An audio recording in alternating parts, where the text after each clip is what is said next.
Lots and lots and lots and lots and lots. I say it every week, but this time there's lots and lots. We were just talking offline about we should call this episode "Oops, I just blew out my ACL" because, lots going on. Spoiler alert. All right, well, let's talk about Week 15. Started off with the Atlanta Falcons, Tampa Bay Buccaneers, guys.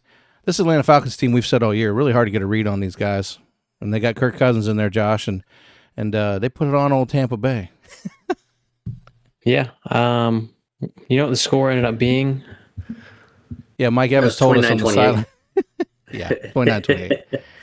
Right. It was refreshing to see the receiving core for the Bucs all come together for once. It was Mike Evans, Chris Godwin, McMillan came back, Abuka, Tez Johnson was still out there. So it was refreshing to see that, but they did not come away with the win, obviously. Yeah, I don't know what's going on with them. They're gonna have to take some time to get the chemistry back up together, get some playing time together, and then hopefully get a push for this division because it's completely up in the air right now as to who's going to take it. And no, you can't make the playoffs without taking it in this division because no one in this division is quite good enough for that yet. So, yeah, just hoping they can string it together and we can have some good football in the NFC South again. Yeah, Caleb, Mike Evans was on the sideline reminding his team how far ahead they were as they were watching the game slip out of their hands. So, sorry for Mike. We were doing the math. You know how he has 1,000 yards every year of his entire life? He only needed like 780 more yards, and he'd have 1,000 this year. So, I think he needs like right? 230 a game from this point out to get it. So yeah, it's insane. Not impossible, but unlikely. But this was really Kyle Pitts in this game. If you played against him or had him in fantasy, congrats, or I'm sorry, whichever one side of the ball you were on that. Kyle Pitts, 11 catches, 166 yards, 3 touchdowns. So career game for him with Kirk Cousins, of all people, who went for 30 of 44 with 373 yards at 3 touchdowns, no picks in prime time. So breaking that prime time curse that he's had against the Bucs at home, which is a big game. I don't know who picked him. I know I did, but I think someone else picked him with me. You're the only one, game. Buddy. You're the lone wolf on Atlanta. Yeah, good job. You got a couple others here. Well, divisional games just coin flip. That's how I got it. But like Josh said, the Bucs receivers are back. It's good to see Jalen McMillan back. He said after the game, or before the game, I forget, in a press conference that the doctor said he was a few inches away from being paralyzed. He broke 3 vertebrae in his neck last year. So it's good to see him back and playing and confident and healthy and all that stuff. So, yeah, divisional game, that's all I have to say. It's 50-50, and the Falcons came away with it. Tim, any final word before I move on to a game you're going to love to hear me talk about? Oh, goodness. I just want to give a shout out to some of our new subscribers, my CVA friends that are listening today. But Atlanta is just such a weird team, man. They beat some really good teams this year, and they've lost to some terrible teams. So they're going to be a tough team to analyze going into the offseason of what they have and what they need. And I think my notes on this was Kyle Pitts. That was my main notes. 166, 3 touchdowns, unbelievable. But nope, you can keep going. I'm afraid of what's coming next, but go for it. Well, I'll lump them together so that we'll get 2 games. We'll give you the information on Cleveland goes Chicago. Chicago 31-3, no contest. And surprisingly, Cincinnati puts up a goose egg on Baltimore, no contest, 24-0. The gods of football reared their ugly head in Cincinnati, and suddenly Joe Burrow looks kind of like trash, Caleb. He's not a – Then the report came out today in the mainstream media that there is some traction that he is trying to plan a strategy to get out of Cincinnati. And I mean Adam Schefter worthy, not just people talking about it. I think I could say something about that. We've kind of said after their Super Bowl where I didn't think they had the best situation ever to get there. Steelers were down with no quarterback. I can't remember if Lamar was in or out. He might have been out when Tyler Huntley came into the Pro Bowl. Is it that year that the Bengals won the division? Yeah, I think that was the year. Yeah, and they made it to the Super Bowl. And then we kind of said the year after that was kind of a fluke, and Zach Taylor's kind of got carried by the offense, and their defense had the best they've ever had in the past decade, I think it was. So yeah, not consistent enough for that division being that difficult. And every year after that, we've just seen the glue come off and everything kind of collapse. Their defense collapsed. They're the worst in the league right now, allowing the most points per game. Just everything about the team. I know Joe Burrow was hurt, but everything else about the team has just been terrible. The run game's been awful. So I would point the finger at coaching. And this is an organization, and I'm sorry to beat up on them if you like them, but the organization has been kind of a joke, kind of been behind. There's been critiques about not having Gatorade or water fountains and certain things. So it's not surprising that this is happening. They don't really have nice things. As far as players, there's a handful of players from there that have been good, and no one's really said good things about them. So I'm not surprised. Yeah, Joe Burrow, if you can go somewhere like the Raiders or the Dolphins or somewhere more appreciative of you. Better. Yeah, Well, there you go. That's the problem is, so. Tim, 24-0 is rough. That's terrible. The problem is, Tim, they left their team with virtually no ability to pay for a defense by locking up all that money in their 3 offensive players, all under, of course, Burrow's direction. He's the one who wanted to have these guys locked in. So I think that kind of pigeonholes them in terms of their future. And I agree, Caleb. I think their coach has been on the hot seat for a very long time, even though he probably doesn't get talked about it. Josh, what are your thoughts on that matchup? Yeah, I mean, putting up 0 points.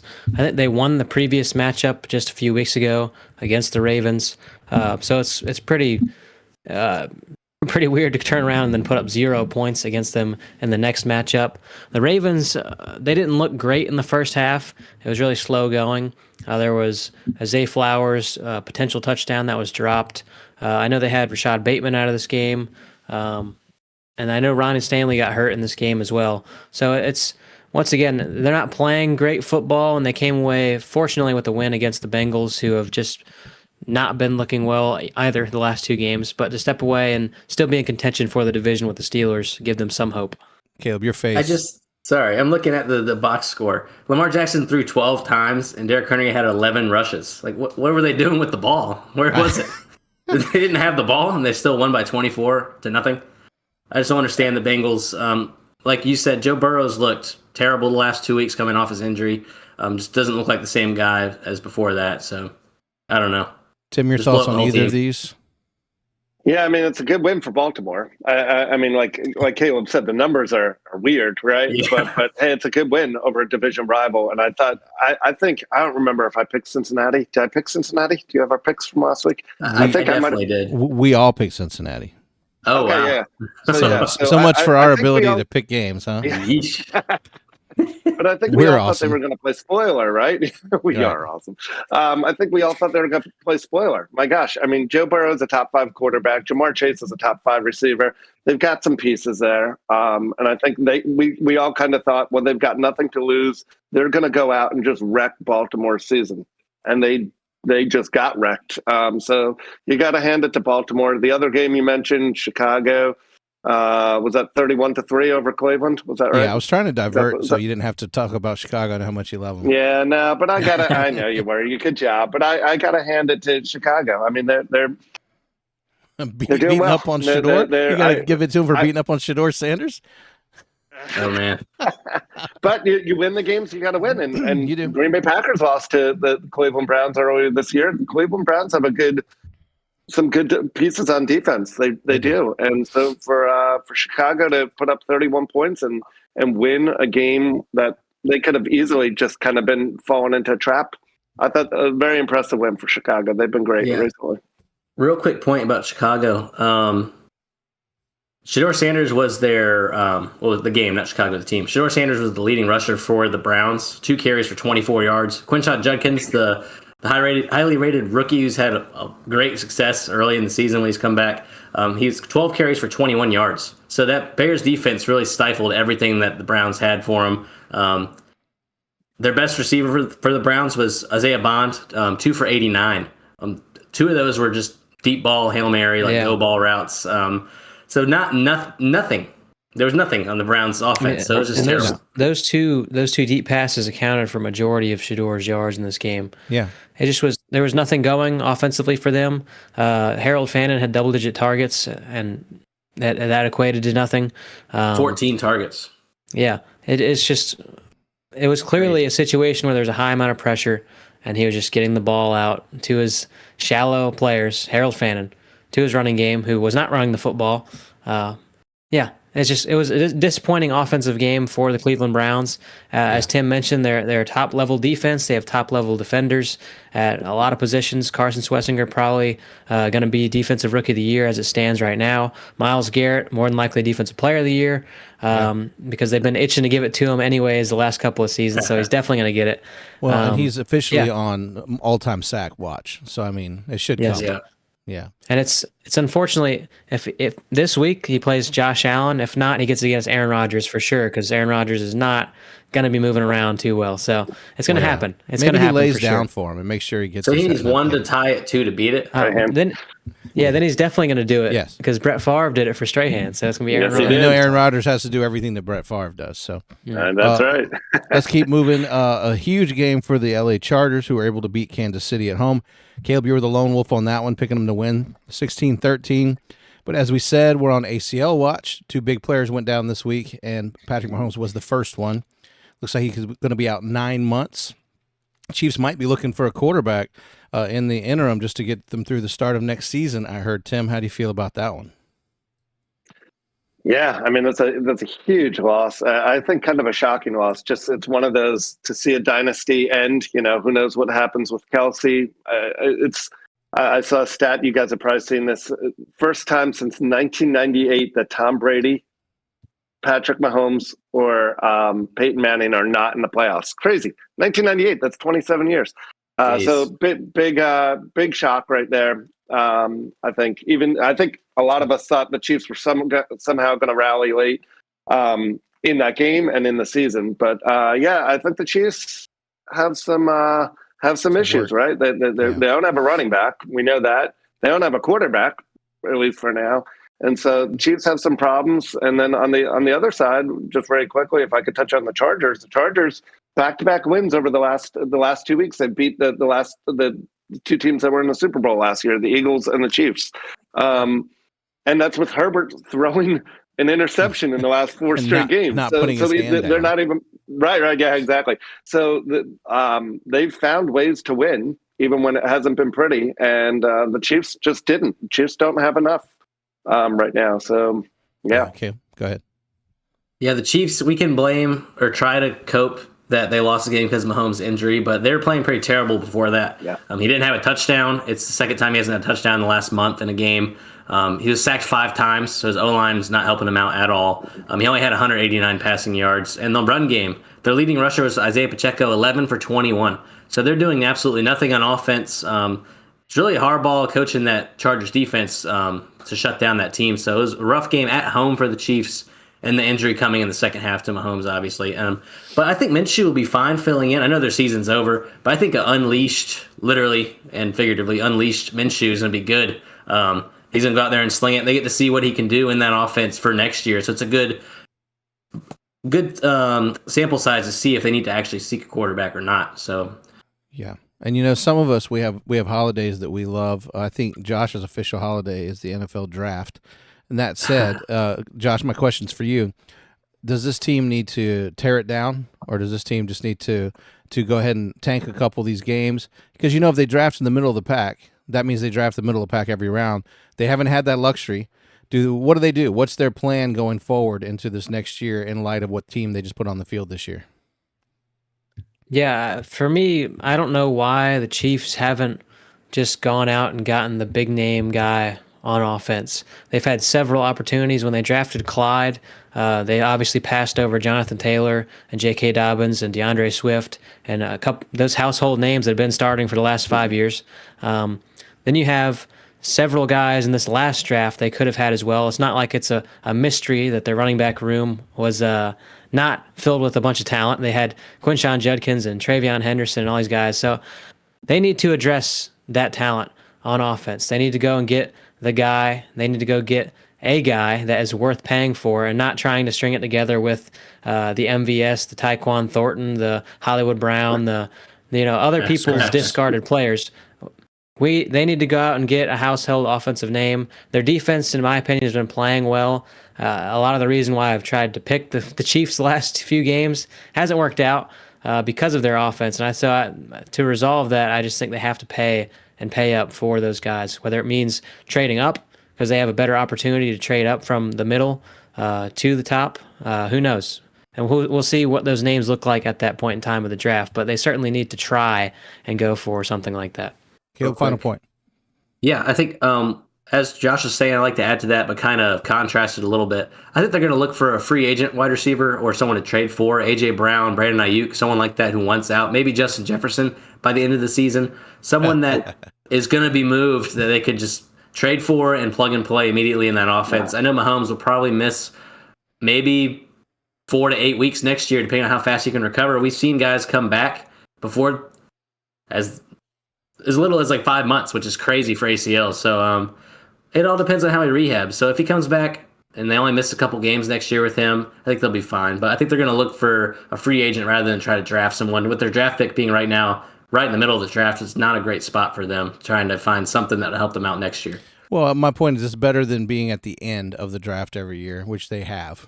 Yeah. Right. So if they at least, with their current record, they don't have to tank a whole lot to be, getting closer.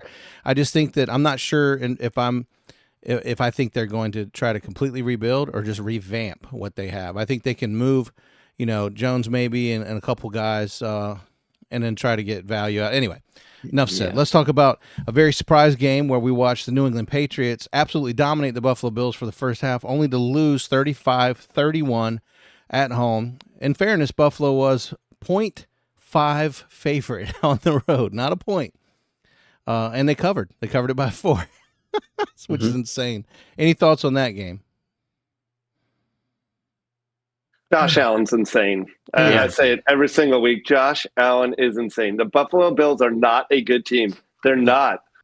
They are not. They're not. But Josh Allen is just incredible. I mean, that's a heck of a win. 35 to be down by 20, right? They were down 21, I believe, right? Down 17 at the half, I think. I mean, that's all Josh Allen.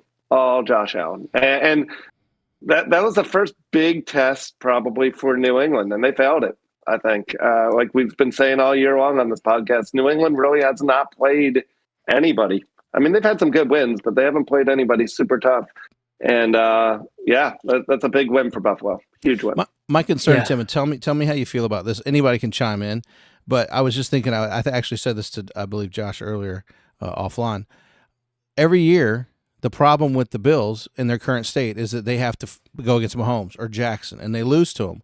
Well, guess what? Not only are they out of it, arguably. I mean, Jackson could do something with Baltimore. Joe Burrow's the other one, and he's out of it. So what's stopping this guy from winning his Super Bowl? And to your point, they're not going to win a Super Bowl. And the Buffalo Bills are stopping him. The Buffalo Bills. And I cannot get Buffalo Bills fans to understand, like, your coach should be coaching somewhere else.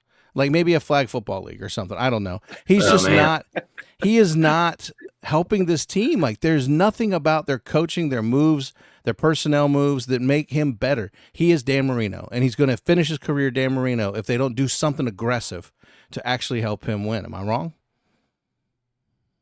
No, not wrong at all. Go ahead, Josh. Offensively, you have the likes of second stint Gabe Davis, Josh Palmer, Ty Johnson, Dawson Knox, Jackson Hawes. Outside of James Cook and what he's been able to do, we talked about his fumbling concerns and what he's had in the red zone there the last couple of weeks. Other than him, their offense is wholeheartedly Josh Allen. Their defense is not good. They can't stop people from running the football. Travion Henderson had 2 50-yard touchdowns in this game. He had over 10 yards a carry. Like they weren't stopping a soul, but they were able to slow down the passing game of the Patriots enough to come back and catch up. They did a great job in the second half, as Tim mentioned, being down several scores. It's going to be a problem every single week for them, where they're going to have to scrape and claw to get back at the top of the game to win the game. It's never going to be easy unless they're playing an easier team, which obviously those teams are, for the most part, gone once you enter the playoffs. So if they don't get a matchup like the Pittsburgh Steelers week 1, like they did last year, I believe, then it's going to be a harder road for them as they enter the playoffs. Yeah, I agree. All right, I said last week that this game didn't deserve to be mentioned. It was my nobody cares game. Washington beats the Giants 29-21. We're not going to break this game down. It's not worth it unless you absolutely have to. But I'm going to give you 4 games that we all more or less agreed on, and we could talk about any of them, but they were all pretty much, we knew they were going to be this way. Philadelphia beats the Raiders at home 31-0. Jacksonville rolls past the Jets 48-20. And if Houston takes care of good old Arizona, who seems like they can drop 20 on anybody and still lose. So they win 40-20. So of those games, Philly wins. They get back on the winning side. Jacksonville, Houston. I'm opening up with you, Josh. I know you like what Jacksonville's doing. You've been pleasantly surprised. You said to see that they're continuing to win, and you like their chances. Yeah, the highlight of this game is, of course, the quarterback play. I don't know how many interceptions the Jets have. It might be 1, it might be 0. I don't know. It's not a high number. So Trevor Lawrence continues in this game. He has 6 touchdowns, 5 through the air, 0 interceptions. They coast by in this game. Of course, they're playing against backup quarterback Brady Cook. He gets the chance to reunite with Membu, their first-round pick, who played together in college. So that's a cool experience for them. We saw Adonai Mitchell continue to be their number 1 receiver. Of course, he'll be their number 2 once Garrett Wilson's back next year. But they're really just seeing what they have as far as young talent goes. The Jets are clearly loading up on a ton of picks and for their future. So they're not really going to be competing. So it's good to see the Jaguars take care of business in a game where they needed to do so against a secondary that's not stopping anybody since they've traded Sauce Gardner. So it's good for the Jags to take away this one as dominant as they did. Tim, Philly, Jacksonville, Houston. Any game you want to talk about? Yeah, I love the arc of the NFL season because the first 5 weeks on this podcast, we talked in the AFC South about the Colts and how great the Colts were, and look at them. And we talked about how Houston couldn't score and their defense might have been good at the time, and Jacksonville kind of was a mess. And now look where we are. Trevor Lawrence just put up 330 yards, 5 touchdowns. Phenomenal. Again, the growth throughout the season. And Houston might be even more impressive. We knew they had a good defense. They couldn't score at all earlier in the season. CJ Stroud just had his best game of the year, I think. Maybe one of his best games, 206 yards, 3 touchdowns. I know it was against Arizona, but that's a really good win. In that division, we're not really talking about Indy as much anymore. They're third in the division. But that's what makes the NFL so fun. The storyline early on in the year isn't always the storyline at the end. So, great wins for all 3 of those teams. And Philly, we love beating up on Philly on this podcast a lot of times deservedly so. But that was a very good win. Again, Vegas is a hot mess. But if you're a good team, you got to beat the teams that are a hot mess. So good job, Philly. Caleb, final word. Yep, we covered everything pretty good, but I will say Trevor Lawrence, he did have 330 passing yards and 5 passing touchdowns, no interceptions, only 20 completions. So he did all that in 20 completions. So crazy efficiency. Liam Cohen's system is very good, very efficient. They finally figured it out. I know the first half of the year we were kind of worried because they had really bad games where he looked pretty terrible. But they got everyone involved receiving-wise. Travis Etienne was heavily involved. Dump-offs. He had 3 receiving touchdowns, 73 yards on 3 catches. So screen passes worked very good. Jacoby Myers has been their best player since they've traded him. They won every game since they traded for him. He had 71 yards, and Brian Thomas finally getting involved, 4 for 66 and a touchdown. So their offense looks good. They're rolling, and I'm excited. Yeah. Yeah, and Tim, to your credit, like you said, Philadelphia, they did get a win after being in a 3-game skid, I believe. Vegas, it's Vegas, which we thought would be more of a problem, but they're no problem at all, after all. Pete Carroll said today that when he got the job, he thought it'd be an easy turnaround, but it seems like they're going to have to blow it up and rebuild. Which he's probably not all about. Well, I guess his talent judgment of Geno Smith and this team is just clearly grossly overstated.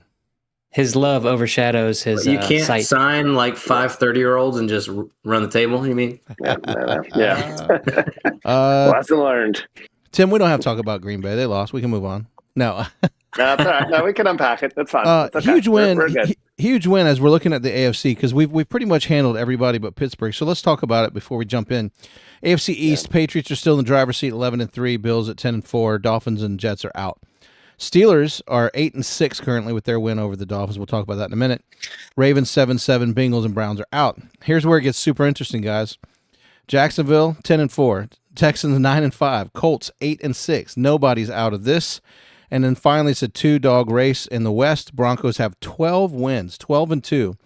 The second-year quarterback Bo Nix. Crazy. And the Chargers and Justin Herbert are 10-4. So I dare say it's getting too close. It's too close to call, but in the next couple of weeks it'll definitely work itself out.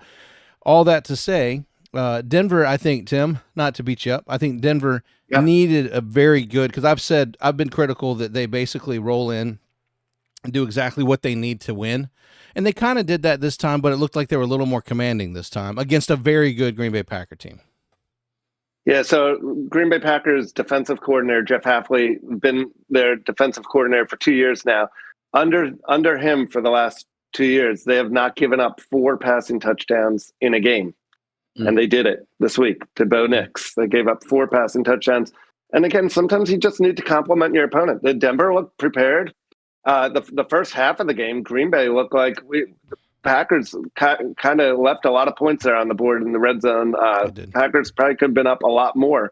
And so when you leave a good team in the game, it doesn't matter what team it is. If you're giving them a shot, they're gonna bounce back. And to Denver's credit, they did. They had a really good game. Bo Nix looked phenomenal. And we could talk very quickly, but Micah Parsons out for the Packers for the rest of the year. Similar injury, torn ACL, probably similar timeline as Patrick and Mahomes, and huge loss for the Packers. Second best player on their team, probably the heartbeat of their defense. Even when he's not making the plays, he's causing distractions all over the field. I think it. I'm gonna say it ruins the Packers season, but it makes it a real tough path forward. So, 2 teams possibly going in opposite directions at this point. Great win for Denver. Caleb, how much do you like this Bronco team? I think before the year, I don't remember what I said, but I said Bo Nix will probably win the MVP. We'll see how he finishes out. I think Drake May is winning that right this moment, or Josh Allen again. But Broncos looked great. I really like the Broncos. They looked really good. They're 7-0 at home, so that trend continued. Bo Nix, 300 yards, 4 touchdowns. And this is very Sean Payton. Their touchdowns were scored by Colton Sutton. Okay. Troy Franklin. Okay, their wide receiver too. And then little Jordan Humphrey and Michael Bandy. Both free agent pickups. Michael Bandy's been in the league for like 6 years. He's been tossed around on practice squads. So very random. But one point that I'd like to say about the Packers is their offense wasn't awful. They had 4 receivers over 25-yard long receptions. So the Broncos defense was letting up some big chunk plays. Matthew Golden had 27-yard catch, Jaden Reed 29, Musgrave 26, Romeo Doubs 26. So they're giving up big chunk plays. The Broncos just outscored them. That's all it was, I think. I don't think that the Packers played terrible at all. 26 points, 34 for the Broncos. I think the Broncos just had more going for them on. Obviously, when Micah Parsons goes out, it kind of deflates the defense there. I know Edric Cooper had a massive game. 2 tackles for loss, 8 tackles. So it was just the Packers can't win every game, I think. I don't think they played bad. I think the Broncos just were at home. They were hot, and they just were more prepared, like Tim said. So yeah. 11 straight wins for the Broncos. Yeah. Crazy. That includes, of course, this game, the game where they were down, what was it, like 30 points against the Giants? The Giants, yep. And they scored all of them in the fourth quarter. So, the Broncos have been all over the place, but they've kind of answered all the questions and concerns. They have a top defense. They have a top offense and quarterback that can respond at any point in the game. They can take shots. The only thing they're not really doing right now is running the ball very well. They're relying on shorter running backs as well as rookie running backs to fill in there, and so they're still trying to figure that out. RJ Harvey will score, but he hasn't had big rushing totals at all this year, outside of maybe one game where he had 70 yards. But that is a concern for the Green Bay Packers as well. Josh Jacobs has been in and out. I believe he got hurt again. Emmanuel Wilson was injured, and he's likely out. Marshawn Lloyd, who they drafted last year, has got another injury. Who's going to hold him out for the rest of the year regardless. So there's no help coming on the way. They're having to rely on their injured guys, and we'll see how it goes throughout the year. they're able to produce chunk plays, as Caleb mentioned. They're able to have those big plays. But we need to see these guys score touchdowns. We need to see Matthew Golden really step up and be that guy who they want him to be. Obviously, everyone knows the storyline. First-round receiver they've drafted in a very long time, several decades. They need him to respond and be a big part of the offense. And this is the time when guys are stepping in and out. Yeah, we just want to see a touchdown. Yeah, without a doubt. Hey, let's shift gears to what could be the NFC Championship game preview. Detroit Lions visit the Rams. The Rams are favored at home. Did not cover if you're a Vegas liner, but 41, well, they did cover, 41-34. That's a lot of points, y'all. That's a whole lot of points. I said to Josh, Tim, I said, both teams made out on that old quarterback swap. Yeah, they both did. Not to say that the Lions wouldn't have been fine keeping Matty Stats. I mean, they would have been just fine. But right. It worked out, and the Rams look. Caleb, they look unstoppable. 41 points is a lot. Matthew Stafford is my pick for MVP. I just think he's getting it done at a high level. Yeah. Your thoughts on the game? Yeah, I mean, the first half, or the first quarter at least, Matthew Stafford didn't look great. I think he was sacked once in that quarter and threw his pick in that quarter.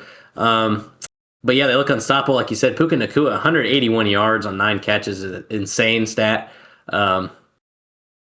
Matthew Stafford, I mean, he's the only guy I've seen. We see it a few weeks ago. He threw 2 picks. One was a pick 6 and just completely blanked that out and just won the game. So he did that again in this game, I think. But their run game looks amazing the past few weeks. They've split it down the middle. Blake Corum and Kyron Williams splitting. They both had over 70 yards and both scored, Kyron scoring twice. So that running the clock out and just the consistency with the rushes that they had. They both have rushes over 19 yards in this game. Blake Corum for 24 in their longest run. So just a very balanced team. Their defense is still top 5 in the league across, I think, all stats. They just look great. The Lions, their secondary is too banged up. Their offense is pretty banged up. Jameer Gibbs is pretty inconsistent. I know he has very, very large games when he produces, but this game, 13 for 38, you can't really do anything with that. And Jared Goff, as we know, isn't great under pressure. He looked good in this game, 25-41, which isn't great, but 338, 3 touchdowns, no picks. So they put up the points. This could be the NFC Championship, I think, but like we were saying earlier, I don't think if the Bills do make the Super Bowl, which they probably will, because the AFC is pretty weak. They have to go through the Jags and the Texans. I don't think anyone's going to beat the Rams if they get there, or the Seahawks. I just think that the NFC right now is too stacked compared to the AFC. As the past half decade before, the AFC has always been the better conference with Mahomes and Lamar and all these guys. So it's really flipped this year, and we could see some teams that we normally wouldn't see in the Super Bowl go this year. So I'm pretty excited about that. It's just a aside. So sorry, Josh. Someone else take the wheel. Puka tends to leave every game at some point, over some reason. Additionally, we saw Adams go down. You said he was nursing a hamstring injury all along anyway. So tell me, what's the deal with these 2 wide receivers? Yeah, Puka's fine. He ended up going back into the game. He must just be a very dramatic cramp guy. When he looks like he got shot every time he has a cramp or an ankle sprain or something. You never know, but he comes back and he plays like Puka Nacua, so there's no problem there for him. Devontae Adams, he had some sort of hamstring pull, tightness, whatever they were saying during the broadcast. So he pulls up on that longer route, and he'll probably, they said week to week. So expect him to play once again. It's not a complete tear. He's not going to miss a ton of time, but it's just week to week, as they said. Yeah, I just want to add on, kind of tag on to what both the guys have been saying. The Rams, 3 rushing touchdowns in consecutive weeks, just showing you lose your top 2 receivers for part of the game, and they hit you with the running backs, right? And so it's kind of, I was going to bring up our Buffalo comment from before when I joked that what's stopping Josh Allen from winning the Super Bowl, the Bills. I think the only thing stopping the Rams from winning or getting to the Super Bowl is the Rams beating themselves. If the Rams, which I don't think they will, but I think they are by far the most complete team in the NFL. And I think Caleb hit the nail on the head. I could see I wouldn't be shocked at all if Buffalo's path to the Super Bowl, if the AFC path went through Buffalo, but then I don't see anybody being able to hang with the Rams. The Rams are very complete and very good team. Yeah, and to your point, only the Seahawks have allowed less points in the NFC per game, and of course the points for the Rams are through the roof. Okay, upset in New Orleans. They're able to beat Carolina. That kind of throws off their Carolina's hope to catch the or to run with the Buccaneers. But Hey, man, any given Sunday, 2017, Saints win that game. 49ers just keeping pace as well, guys. We talked about that division. The Rams are 11-3, Seahawks 11-3, 49ers are 10-4. They refuse to quietly go away 37-24 over Tennessee. Now, granted, it's Tennessee, but like you said, a win is a win. Stop me when you want to interject. And then finally, I want one little point on the Saints real quick. Sure. Just Tyler Shuck. I mean, he's been playing great since he's taken over the job from Spencer Rattler. 24-32, 272, and a touchdown, no pick. He was sacked 5 times, which is hard to overcome as a rookie. And his starting running back, Devin Neal, who's also a rookie, left the game with an injury, and Shuck led the team in rushing. He had a clutch drive at the end that sealed the deal with the kick. He looked great, and I just wanted to give him a shout out there. Tyler Shuck looks good. He might be a bridge quarterback. I don't know. That might be a hot take. I think people look at him like Davis Mills, where he got drafted, and people thought that he might be the future, and they ended up just going a different route. But I don't think – I mean, the Saints are probably a top 5 pick, but – Tyler Shuck looks really good in these past few games, so I don't know what the Saints are going to do, or if you're a Saints fan, you're probably not. But it's just an interesting situation brewing down there in New Orleans. Yeah. For sure. Let's talk about Seattle. They're at home, 10.5-point favorites to beat the now injured Indianapolis Colts. And then the old man comes back to town, y'all. 44-year-old Phillip Rivers walks in.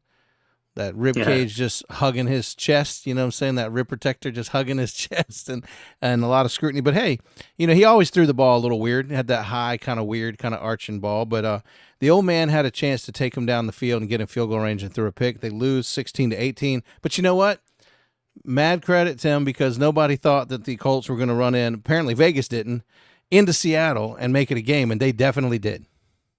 Right. No, they definitely did. 6 field goals by Jason Myers, so no touchdowns given up by Indy, which is impressive. Yeah. You have to hand it to Indy for hanging with Seattle. Seattle, a bit of I love Seattle. I think they're a very good team this year, but the biggest red flag the last few weeks especially has been they are very slow starters on offense, very slow. And it happened again this week, and I know we'll get to it in a few minutes, but the possible game of the week this week, the Thursday night game, they're playing the Rams. You cannot be a slow starting team. You can't just be kicking field goals and settling for field goals. So, good. I mean, I want to say good loss. Impressive loss, if you will, for Indy, that they're able to hang with a team like Seattle. But, way to go, Phillip Rivers. Way to get off the couch and get out there. Caleb, I'm going to give this question to you. Did Phillip Rivers give this team the best opportunity to beat Seattle, in your opinion? Was it the right call? I don't know. He made a mistake. He threw a pick, I think, pretty early in the game. He only had 120 yards. Their best receiver was Amir Abdullah, their backup running back, 32 yards. Just check downs. He had 5 catches. Sorry. But both of these teams were just playing game managing, trying not to make mistakes, defensive game. But that's my point. I mean, a veteran quarterback like him coming in, now granted he's 4 years rusty, almost 5.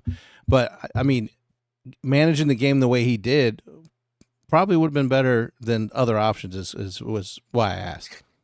Yeah, I think so. There's only 11 players on both teams combined that caught a football in this game, so not a lot of offense at all. Yeah, Rivers, he played okay. I think he played surprising, because you think if someone told you this 4 weeks ago that they're playing Seattle at home, you would think that he'd be on a gurney or have multiple interceptions. But it was one possession game. Yeah, one possession game the entire time. Jason Myers, MVP of the game, like Tim said. I mean, the Colts defense can hang with anybody, it feels like.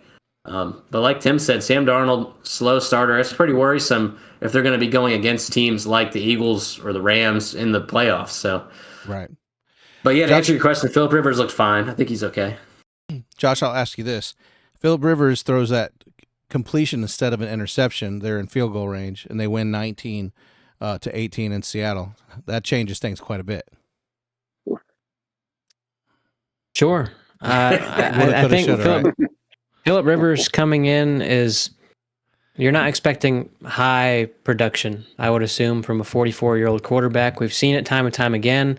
We're seeing it right now. Aaron Rodgers The offensive scheme is terrible, but he's still averaging prior to Monday night's game 198 passing yards a game, so not extremely efficient. We can't expect for Phillip Rivers, an older quarterback who has not been playing for 5 years, to come in and be a high producer on the football field. But you're hoping that he eliminates those turnovers that you would have from a game manager like Riley Leonard, who is a rookie, playing against a high caliber defense like the Seattle Seahawks. So does he give them the best chance to win as far as that goes in comparison to their present options? Sure. Yeah. But it's still not a great situation for them. It's not. It's a veteran. It's a presence. It's not turning over the football. That's all they're asking them to do. They're really trying to scrape by and get into this division, into the playoffs, and it's going to be tough. They're 2 games behind now, the Jaguars, and they really have to rely on their defense and their run game much, much more going through the next couple of weeks. The Seahawks, they've been relying, as y'all said multiple times now, Jason Myers. He had 6 field goals. He's had several field goals over 50-plus yards in several games this year. They're really relying on him. Their defense they've had games, I think just 2 weeks ago, where they had several touchdowns on defense. So their offense has been slow. Their offense has not been running the ball well. They've had big chunk plays from Charbonnet, but they really haven't had the efficiency from 2 guys at once in one game. And like Tim said, looking forward to the next game, I can't assume that they're just going to magically run the ball very well and be a highly efficient team now with how it's looked. Yeah. All right. Well, let's get this Band-Aid ripped off so I can not talk about this anymore. Minnesota, Dallas's favorite home, 6.5. Caleb, you were the lone wolf. Here's my thing, guys. The mainstream media was trying to convince all of us that because Dallas was winning, that this was it. Stephen A. and Skip Bayless and everybody on the planet's like, you know what, guys? Dallas. Nobody wants to play them in the playoffs, they said. They are who we thought they were, and they went on a good run, and their defense still stinks. And Tim, I was watching some of the sideline stuff and the mic'd up stuff, and I don't think Eberflus going to have a job next year for one reason. Multiple times in the game, Shoddy was literally like, what the, cuss word are we doing, And he had to call a timeout because the defense looked so out of place. And I went back and watched the game tape, and it looks like our defensive lineup scrambles on every single play. And it's been said many times, Dallas radio, in fact, was just talking to Jerry Jones about a few weeks ago, the defense is too complicated. Get them out there and let them play football. All that to say, our defense has been trash. We've had a little bit of a revival, bringing in some good players, that I think will help. I am pro, let's get this clown defense coordinator out of there, as I think a lot of people are, just because I don't think he's making it easier for the players. It's not a good fit. Anyway, I sat on the couch with that loss, coupled with losing in both of my fantasy this week, and I'm just kind of defeated. So, all right, podcast over. No, I'm kidding. Oh, no, I was just going to say, here's your positive. You guys, I think you're still number 1 in offense, at least yards per game. They have a phenomenal offense. If you just figured out the defense, my goodness. And you have pieces there. I think you're right. I think you're not far off. In other words, this is not a blow it up. This is not a situation where you're like the Jets or something like that. Yeah. You're close, but I think it's just some scheming and some coaching. But my goodness, the offense is dangerous. I think trading away Parsons was still the right move for both of us. Sure. Yeah. Because we basically got a 2-for-1 and draft picks, Yeah, with the draft picks, yeah, especially. Yeah. And Kenny Clark's a good player, a very good player. Go ahead, Caleb. You've been waiting. Yeah, I think the biggest thing about the defense is if you look at the box score, look at the top 11 players on defense for Dallas that registered a tackle. 1 linebacker in those top 11. DeMarvion Overshown's the only linebacker in the top 11 people to register a tackle. That's a linebacker. The bottom of the list with 1 tackle, I think there's like 17 or 18 people that registered a tackle in this game. The bottom of the list are the 2 Pro Bowlers, Logan Wilson and Kenneth Murray. So 2 guys who should be lighting it up were the 2 worst tacklers on the team, actually. The linebackers are irrelevant on this team. There's too many of them. We rotate them out. They all play a quarter of the game. It makes no sense. Just figure out who you're starting. It should be the 2 Pro Bowlers and DeMarvion Overshown as your wing. You can rotate them out. There's plenty of options. Shamar James, the rookie's been looking consistent and great when he plays. It's just, it's amateur. Well, for the record, Caleb, go ahead. I was gonna say if we win out and the Eagles lose out, we still have a chance. It's not. It's not. It's not happening. Bro. I'm just JJ saying. McCarthy, no pressure in this game, wasn't sacked at all. So obviously that hole that Parsons has left. Quentin Williams left the game early with a leg injury. It's falling apart here, you know. Yeah. Defensively, I like Eberflus. He's great in past teams calling defensive schemes. For some reason, it's not working here. I think that he does need to move somewhere else, or get demoted to not linebacker coach, but Get him out of here. Get him somewhere else in the coaching staff. But that's the biggest problem. Linebackers, you should have 3 or 4 linebackers in your top 5 tackles because that's who's making the tackles on your team. It shouldn't be 4 corners and a safety and 3 linemen over your second linebacker, who was the rookie Shamar James. So 2 Pro Bowl linebackers completely irrelevant for this team. It's crazy stat. Disarray. I mean, it's not good. Bring it home, Josh. I don't like teams that continue to have too many packages, too many subs out for their inside linebackers. The Buffalo Bills, you can watch it. Play to play, there can be a completely different set of linebackers on the field. It could be best linebacker Milano on the bench. It could be Milano and Bernard. Bernard's out right now, but it could be on paper their top 2 linebackers. The next play, Dorian Williams is playing edge rusher. Matt Milano is on the edge. Terrell Bernard's not in the field. It's like, what are we doing? You wonder why there's an absence. You wonder why people can have big runs against you. And I think it's kind of the same thing for the Cowboys that Caleb was saying. You look, there's Maris Lafau there. You look out there, there's Shamar James. You look out there, there's Marquise Bell playing linebacker again. It's like, what are we doing? He's a safety. Just trust the guys you have out there. It just speaks to their distrust in those guys, I would say. And obviously you want to work guys into the system.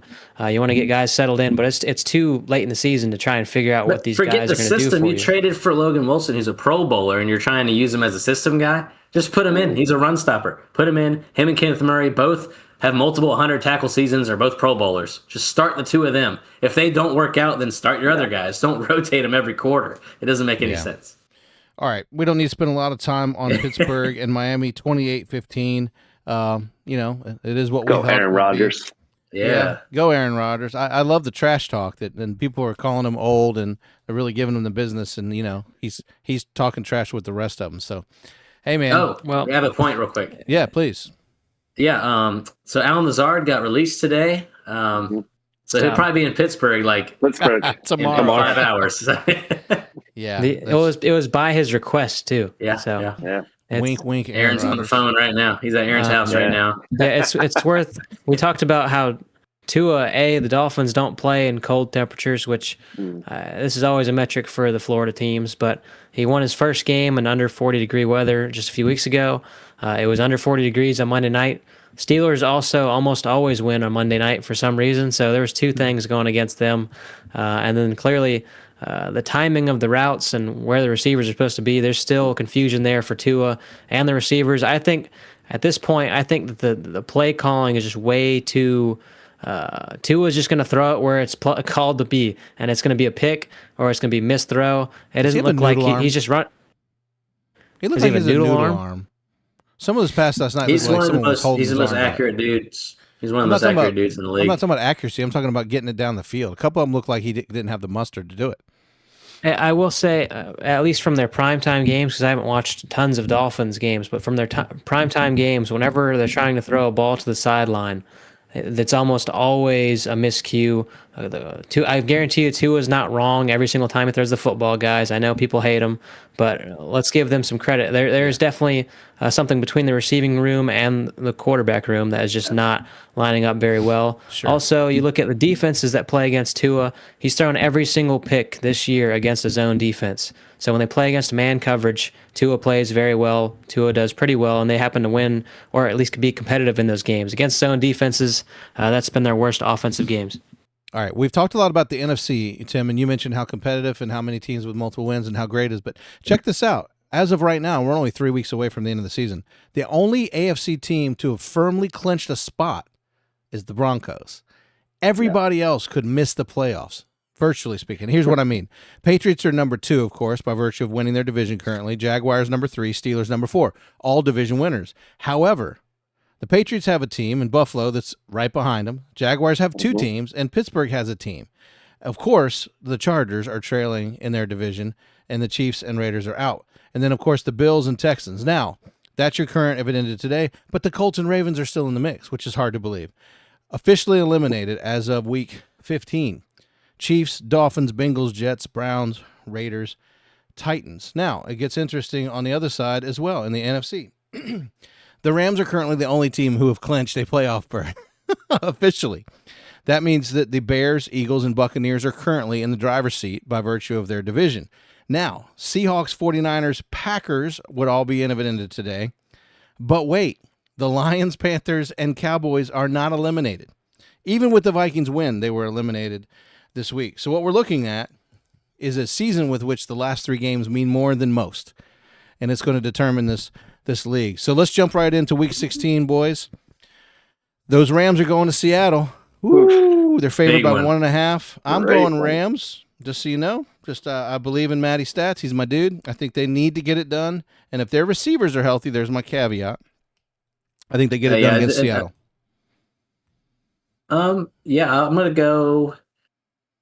Oh man, I'm gonna go Seattle because they're. I'm gonna make you go first every time. No, I'm just kidding. Okay. No, I just Devontae Adams probably isn't playing in this game. Seattle knows they're going to be run heavy. The Rams will be run heavy, I think. Obviously, Puka's going to get his yards, just like JSN's going to his yards on the other side. So just lock both those guys in for getting their yards. It's going to be close. I mean, Sean McVay is a great coach. I think he's a top 5 coach in the league, in my opinion. He's in every single game. I don't think he's ever been blown out. Other than when Matt Stafford was hurt, I think 2 years ago. But yeah, I mean, I'm going to go Seattle just because they're at home, and the Rams have been very, very good. And I think, but Devontae Adams being out is a big one. That's a big one. Tim? Yeah, I mean, Seattle is a very tough place to play, but look at Indianapolis. Almost beat them with a 44-year-old quarterback at home last week. And I know that's not a perfect translation. It's fair. But, no, it's fair. 7 years in between them, you know? Right, yeah, exactly. I'm gonna go with the Rams, only because I trust Stafford a lot more than I trust Sam Darnold. Like I said in doing the recap from last week, or a few minutes ago of doing last week's recap, the major red flag of the slow starts. This Rams offense is so explosive. If they get up early by 2 or 3 scores, I think it's going to be tough for Seattle to bounce back. So I'm going to go with the Rams. Josh, bring us home. I'm going to go with the Rams. In their previous game, the Rams won 21-19. I'm just going to bet on what we know is to be more consistent right now. You would say Matthew Stafford's probably the best player in football at this point in time. 37 touchdowns to 5 interceptions.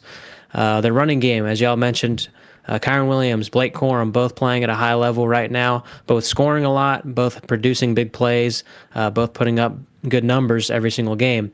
To the Seahawks' credit, they are 5th in points scored with 28.9. That's only 1.1 points less than the LA Rams.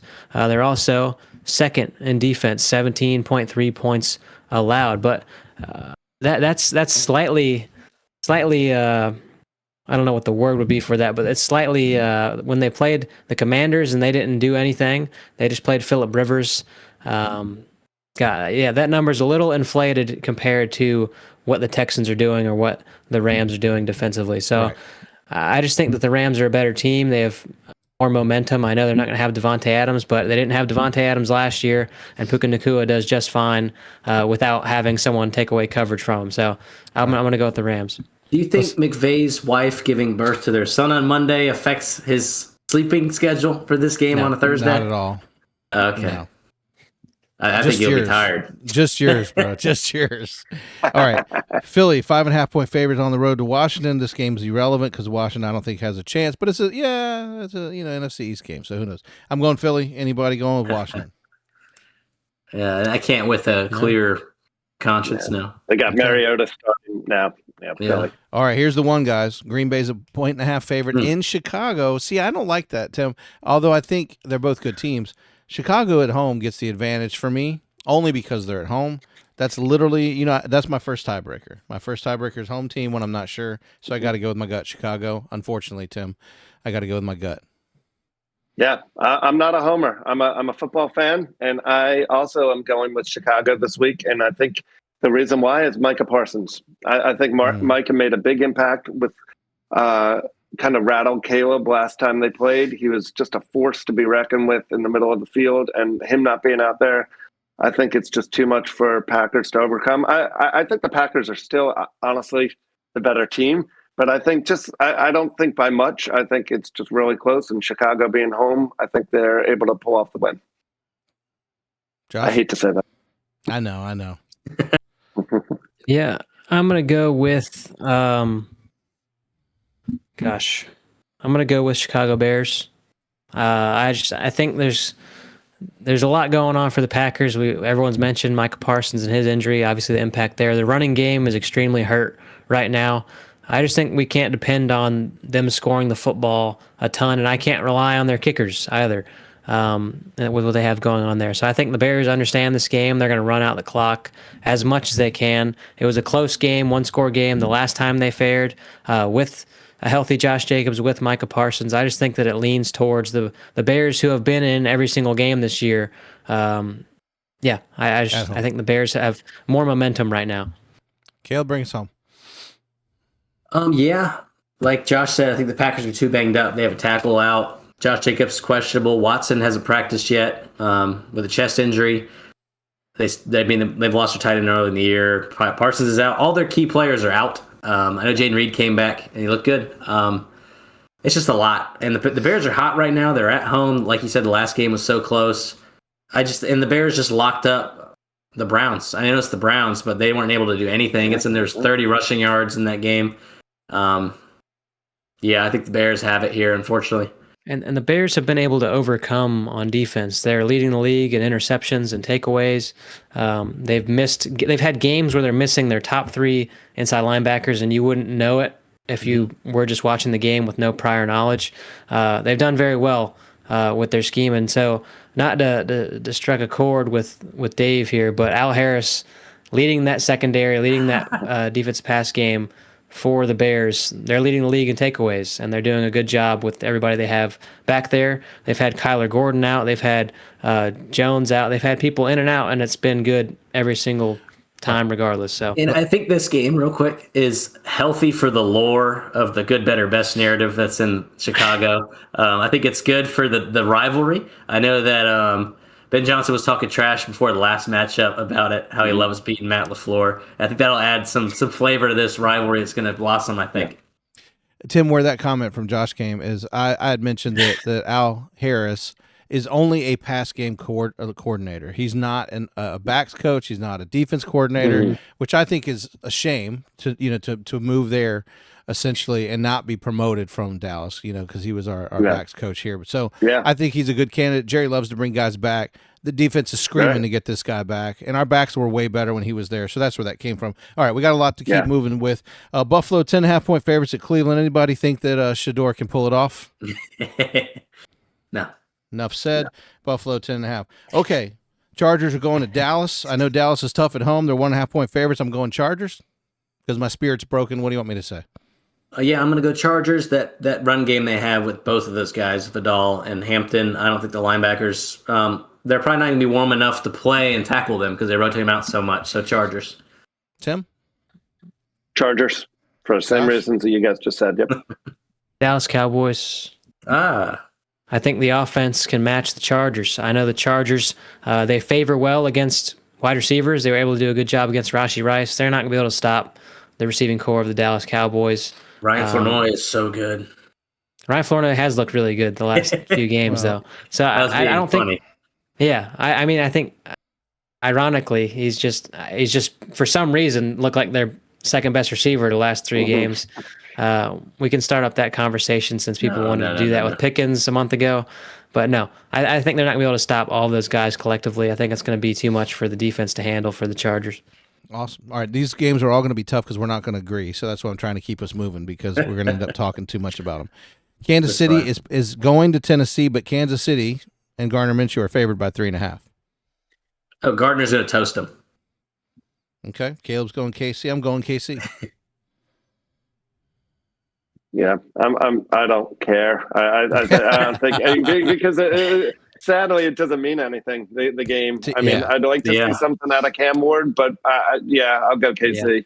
Josh? I agree. Kansas City, Spagnuolo is going to do well against a rookie quarterback and the rookie receivers and the rookie tight end. And they have a ton of injuries on defense now, the Tennessee Titans, so it's going to be problematic for them. Jets, 4.5-point underdogs to New Orleans. Caleb, you know you're taking your boy. Yeah, Tyler Shucks got this, but like Tim said, who cares? This game is not, unless you're a fan of these teams, it doesn't matter. You're hoping that the Saints lose if you're a Saints fan. You're hoping that the Jets lose if you're a Jets fan for the pick. But yeah, that's one of those games you'll see a highlight on Red Zone, and that's it. You won't watch it. The problem is these two teams never matter. I hate to say that, but sooner or later the NFL's got to get it. You can only stink for so long, then we got to give your team to someone who cares. Because both these teams we even are know gutter. Sell the team. Do we even know what Tyrod's injury is? I feel like he could have just he could be completely healthy right now, sitting on the bench, and everyone would be like, "Oh, he's hurt. Okay." Yeah, because you Like, expect no one really cares. No one really cares to check in. I don't even know what his injury is. All right, quick answer: Jets or New Orleans? Both you guys on the bottom. Give it to me. New Orleans. Okay. Saints, but the Jets feel like a team that want to mess it up, so they're on a clear trajectory for a draft pick. Caleb, who'd you say? I said Saints. I think we also. I'm going to be the lone wolf and go with the Jets just because they need a win. Not that they need a win. I'm saying that's just how this thing works. If they win, they're not the first pick overall. I mean, they're already the Titans are right now. They won't be second; they'll be third, which is Minnesota 2.5-point favorites on the road against the G-men, and the 50% of the play snap count. Jackson Dart concussed. This team 2-12 Giants versus JJ McCarthy. I'm going Giants. I'm taking the Giants. I also am taking Giants in this. Yeah. You guys Kafka's are playing for a job. No, Kafka's playing for a job. If he beats the Vikings, it looks good on a resume. I think Cowboys. I got no reason. The way that the Giants play offense, I don't think it matters what defense they're playing against. They beat the Chargers. They dropped 30+ points against the Broncos.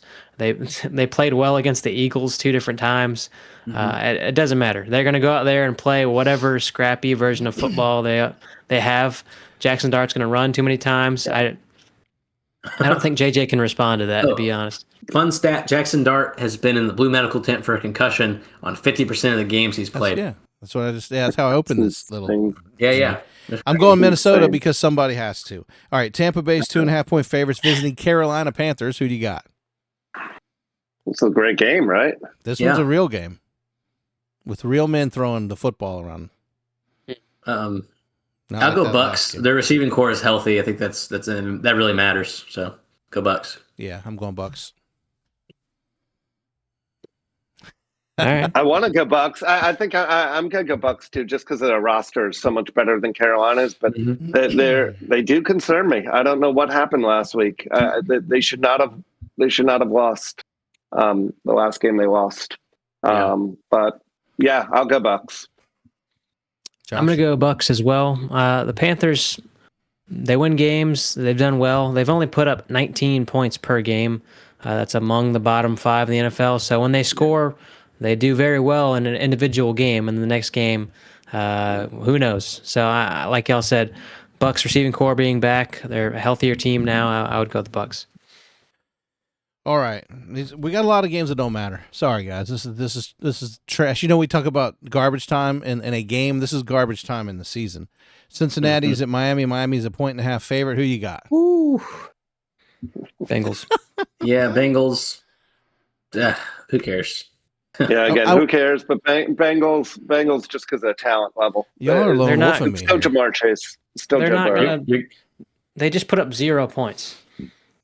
Well, yeah. They did, but I'm going Miami. I'm going Miami. Because last time I looked, and every time we picked one that we all picked, we were wrong. So now, just because y'all picked them, I'm going the other way. Good job. All right, that's fair. Okay. All right, here's one that really matters. It's stupid how much this matters. Because Denver's at home 2.5-point favorites against the Jags. Yeah. Game of the week, possibly. Game of the week. Yeah. I'm going Denver. They're at home. Hard to beat them in Mile High. I know that the Jacksonville Jaguars are good and stuff, but the Denver Broncos are gooder. Is that a word, Tim? Yeah, sure. We can use it. Yeah. Yeah, no, they're a better team. I think Denver wins at home. Come on with me. Who's going with me? I'm going against you. I'm going Jacksonville. Sorry. Bo Nix is great, but I think Trevor is hitting his stride. I love their run game. I love ETN. I love everything they're doing. I think Denver just had a super emotional win over the Packers. And obviously, it's not a trap game when you're playing a team as good as Jacksonville, but I think it could be potentially a letdown game. And my biggest point for this is Denver. I think Jacksonville needs it more divisionally than Denver does. I know Denver doesn't have the division locked up, but I think Jacksonville needs this game, and it's going to come in hungrier than Denver. Okay. Yeah, I'm going Jacksonville. I think that their run game is much better than the Broncos. Harvey's a fine fantasy player. He gets a lot of catches, gets touchdowns, but his rushing lines have not been good. Jaguars are going to run the clock in this game. I think it's going to be a high-scoring game. The Jaguars are going to have more time of possession. That's what's going to win the game for them. Give me a high score. What do you mean by high score? 27-24, 35-38? Yeah, they'll both have over 3 touchdowns on offense. So at least 21 points each. Yeah. Okay, that's a pretty average score. Considering 19 is at the low end, I think you were. High scoring like considering the Broncos is the best defense in the league. Right. All right, bring it home. I'm going to go ahead and pick the Jacksonville Jaguars as well. They've looked a lot better. They've had their best games. They've had a lot of wins, notably when Trevor Lawrence is running and moving around. They've done extremely well with that the last couple of games, as Tim mentioned. Right now, they have 18 interceptions, second in the NFL. To the 9 of the Denver Broncos, which is median. The only real thing that stands out for the Broncos is their sacks. They're first in the NFL, 58, 30 more than the Jacksonville Jaguars. But everything else you look is pretty eerily similar. Yards per game on offense, Broncos 350, not 532. Disregard that. 352 for the Broncos. Yeah, Peyton Manning's back for the Broncos. 352 yards versus 350, so 2-yard different there. Passing yards, it's 3 yards difference between the two. Rushing game on the whole season is only 1 yard difference, but as Caleb mentioned, it's completely different now because of the absence of J.K. Dobbins. Jaguars 5th in time of possession, Broncos now 14th. So I'm relying on the reasons that we've been concerned with the Broncos in the past is their inconsistencies that they have. The games are too close in some circumstances that they shouldn't be, and I think they've just 11-game winning streak. Yes, that's fantastic, but it has not been as smooth as it sounds. And I think the Jaguars just match up way too well versus them for it to be something that is a favorable game for the Broncos as it is right now. All right, you guys are making me lone wolf for like the 5th time. Okay. Here's another one lone wolf you on. Arizona's at home against Atlanta. Atlanta's a 1.5 favorite. I'll just tell you I'm going Arizona at home. Just because I am. I'm going to go Falcons. Sorry to cut you off. What do you have to say? No, Jacoby's been in like every game in terms of like productivity, moving the ball. They just can't get a win. And I know there's a small, narrow margin of how different these teams are supposed to actually be, but he's got to win sooner or later, so I'm going with that. Okay. I'm going Falcons. I think that the linebacker core for the Cardinals is too wishy-washy. They have Akeem Davis Gaither, who's good from the Bengals. He got cut, and he's their best linebacker now with Mac Wilson being out. And they have a rookie, Cody Simon, who's been in and out. Just inconsistent. I think Bijan has a big day. I mean, their whole team is sus. I just think they need a win. Tim? Yeah, I'm going Arizona. Falcons. I'm looking at the Falcons. Thank you, Tim. Schedule so far this year. No problem. And it's their inconsistency. They have not won back-to-back games at all this entire year. I just want to make sure that I was right before I said that on air. But yeah, so they're just there's times where they look great, and then there's times where you're like, what the heck is wrong with you? So I'm going Arizona. Not because Arizona's great, but yeah. No, they're not. They need a win. They're due. Right. Yeah. Arizona right now is 4th in passing yards per game, which Jacoby Brissett. They're highly efficient on 3rd down, and they've been passing extremely well to Trey McBride and Michael Wilson, which Jacoby Brissett. The potential of Marvin Harrison comes back. The Falcons secondary, I think they're starting Kobe Bryant, the undrafted free agent, the corner they got this year. one of the priority free agent picks. He's starting for them, and that was problematic last week for Mike Evans. Or not for Mike Evans, but for that secondary going up against Mike Evans. We've seen big plays time and time again against Mike Hughes as well. I just think that's going to continue in this game with whomever he's throwing to, whether it be Michael Wilson or Marvin Harrison or Trey McBride. I think they're going to have good success there. It'll probably be high scoring, as Caleb talked about with the linebacker room, probably starting Owen Papo. It's going to be an offensive game across the board, and who knows? I don't know if Drake London's back yet either. So you're going Arizona. Quick point about Jacoby Brissett, real fast. Jacoby Brissett has the tight end 1, Trey McBride. He is the tight end 1 statistically by a large margin in the league. And then 2, Michael Wilson the past month has been 1 or 2 best wide receiver in every single receiving stat. So Jacoby Brissett, has been a great quarterback as far as stats go. Yeah. Yeah. I really have a lot of respect for him because I watch him every week, and they're in the red zone all the time. And I just feel bad for him. He's a good guy. He seems to be cool and calm and getting it done. If the Colts just held on to him, they could be really good. Can you imagine? Yeah. All right, Detroit's at home, 6.5-point favorites against Pittsburgh. I'm going Detroit all day. I don't think that I don't think that Pittsburgh can keep up with Detroit's onslaught of offense. Period. Anybody disagreeing? Not necessarily, no. But I don't want to disagree, but I think the Steelers. I think that they could. This is very Steelers to do. Is go and win that game. Think about it. I don't know. The Lions. It depends on if their O-line's showing up. If Jared Goff's pressured the whole game and he's frazzled, like we've seen him a couple times the past month, I think the Steelers have a good shot. It's just really if Aaron Rodgers can get the points on the board is the real thing. That offense is weird to me. But DK Metcalf has looked great the last 2 weeks, so I'm gonna go Steelers. I might be the lone guy doing it, but I'm gonna go Steelers. Yeah, you are, Josh. It does feel like the potential of one of those games, but I'm going to go with the Lions. Their secondary is awful. It's completely decimated. It proved to be decimated with what Puka Nacua did and Devontae Adams did in half of a football game. Yeah. They cannot combined. Yeah, that one. If a running back gets beyond the linebackers, they're not going to stop anybody. So big play potential, but the Steelers don't produce big plays, as we know. So I'm going to go with the Lions. Tim? Lions are the better team, and I want Pittsburgh, but I think the Lions need it more than Pittsburgh does. Pittsburgh can lose this game and still wind up winning their division, whereas the Lions lose this game and they could be knocked out of the playoffs, right? I mean, I think I don't know, maybe this soon, but pretty close to it, yeah. So I'm going Detroit, and also the fact that they're at home. So yeah, Detroit. All right, to me a no-brainer. If you guys disagree with me on this one, I may have to come through the screen at you. Houston, 14.5-point favorites at home against Vegas. Come on, guys. Come on. Geno Smith's back. Hey. No. Come on. I mean, this is the best. I know I just said that the Broncos are the best, but it changes week to week. This is a top 5 defense in the Texans. They were the best the past few weeks against one of the worst teams in the league, tied for the worst team in the league, 2-12. So yeah, no brainer. Texans. Okay. Everybody agree? Dilly. I agree, but let's just hope the Texans don't underestimate a national football team. Yeah, it's NFL. Even in this matchup, there's a probably 30% chance that they could win. So. All it takes is Max Crosby getting off, and if he goes off, I just make up these numbers, by the way. Yeah. No, you don't.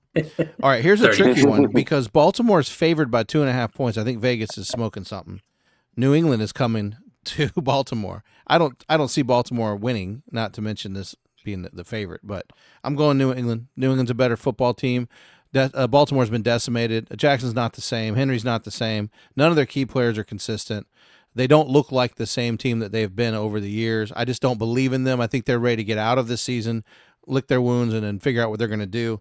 That said, New England has been rolling. Tim, I agree with you. They haven't played anyone of significance. And then when they blasted the Bills last week, they couldn't hold on to it because of Josh Allen and his Superman cape. Well, I don't think that Lamar Jackson has a cape right now. I think it's he left it, in the other suitcase. So I'm definitely going New England. Yeah. I'm gonna get. Yeah, I The mean, awkward silence. I'm sorry. I'm going Baltimore, and let me tell you why. I think Please for a do. few reasons.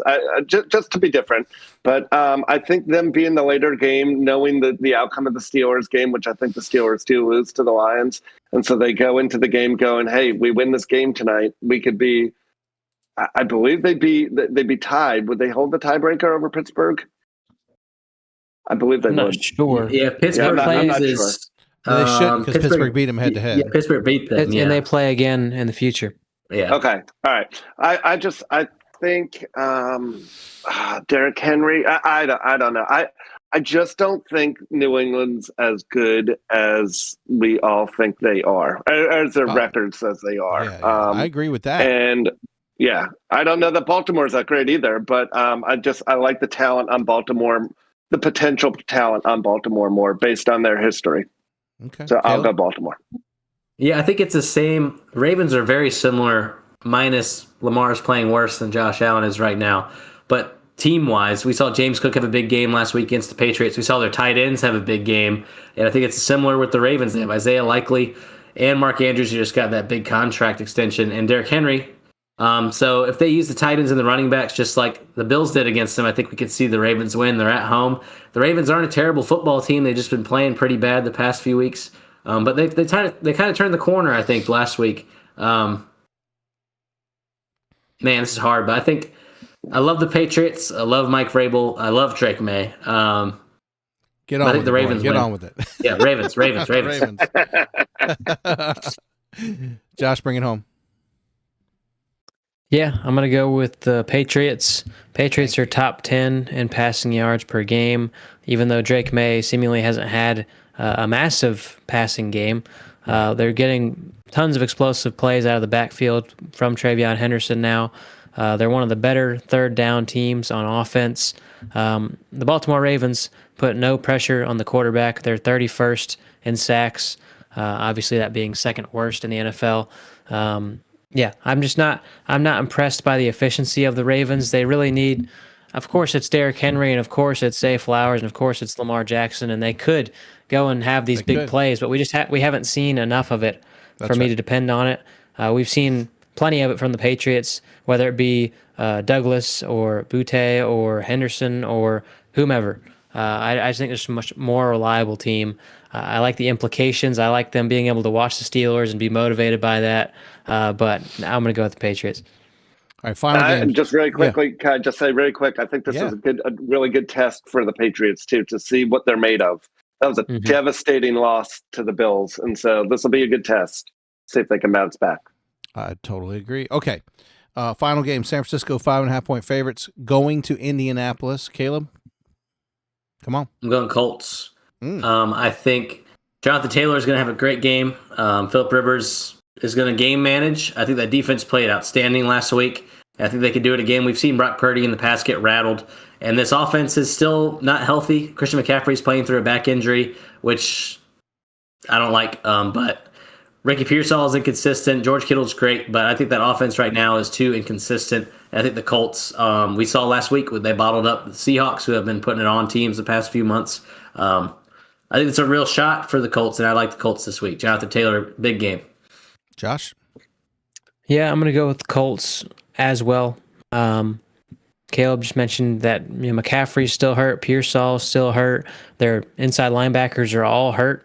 Literally, the top three linebackers to start the year are all down. We just mentioned how the previous matchup has the 31st team in sacks. Well, the San Francisco 49ers have 16 sacks.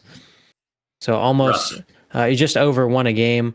Not doing a great job. The Colts offensive line is a great matchup there for them. They're going to have great success protecting Phillip Rivers, managing this game. And then it's a very favorable matchup because of that inside linebacker play for the 49ers, for Jonathan Taylor. So I think it's going to be a game where they could manage and get by. I don't think they're going to be having to do a ton to defeat the 49ers. It's just a matter of which team can do that better, because that's been the 49ers' MO all year. Tim? I actually really like the 49ers. I do. I think they're a team that's been sneaky good this year, because I said in like week 5 or 6, the Niners season is over. I said this is the beginning of the end, because there's so many injuries, right? And Shanahan has done a really good job of keeping this team together. Look at their last 4 wins: 37-24 over the Titans, 26-8 over the Browns, 20-9 over the Panthers, 41-22 over Cardinals. None of those teams are phenomenal teams, but just solid wins in games they should be winning. Don't forget, this is a team that went on the road earlier this year. Well, if you can call it on the road, to the Rams. I don't know if the Rams really truly have a home base, but they went on the road and they won in overtime. So this is a team that has been tested. That they did also lose to the Rams at their own home. They split this year, but I think the Niners are a really good team, and I don't know. I understand everything Josh and Caleb are saying, and as they're talking, I'm like, do I switch? But no, I like the Niners in this, and I think they're a dangerous team. I really do. Yeah, I'm going Colts as well, mostly because, I fear and loathe the 49ers. So, I can't pick them ever. No, I usually do pick them. I hate them too, but yeah. Let me say this, guys. 6 games that we all picked the same, 6 that we have a lone wolf. That's a lot. Only a few games are actually split between us. So, interesting. Week 16, y'all. Let me also say this, looking at the calendar here. The next 2 weeks, which will get us out of the season, 17 and 18, week 17, week 18, we essentially will have a guest next week on the podcast and a guest the following week on the podcast. And then we will be getting into the playoffs. So excited about that. You guys feel good about this? Yeah, so good. Jacksonville, Denver game of the week, right? I think so. Yeah, I think so. Was it Buffalo and Cleveland? I forget. I think Bears, Green Bay is up there, and in Baltimore, Patriots is up there as well. So there's a lot of good games, a lot of terrible games. Seahawks. There's 4 or 5 really, really good ones, I think. Yeah. And then a lot of really bad ones. You don't think Chargers Dallas is the game of the week? I'm kidding. It's going to be close. I don't think, because sometimes they struggle. The Chargers do with getting a lot of points on the board, and we know Dallas doesn't. So it's at least entertaining. And who knows with Washington, Philadelphia, those things, these divisional games are always, a lot of games could go either way. So the best part of it, all of it, guys, is it is painting a picture that says NFL playoffs. And again, like Tim said, this is the first time that we're going to see a playoff since 1998 without Peyton Manning, Tom Brady, or Patrick Mahomes. So hey, that's pretty fantastic. All right, guys. Well, that's all I have. This is, like I said, our Week 16 preview. And, I look forward to jumping on here during this holiday season and talking more football with you guys. So if that's it, then that is a wrap, and we will see you next time.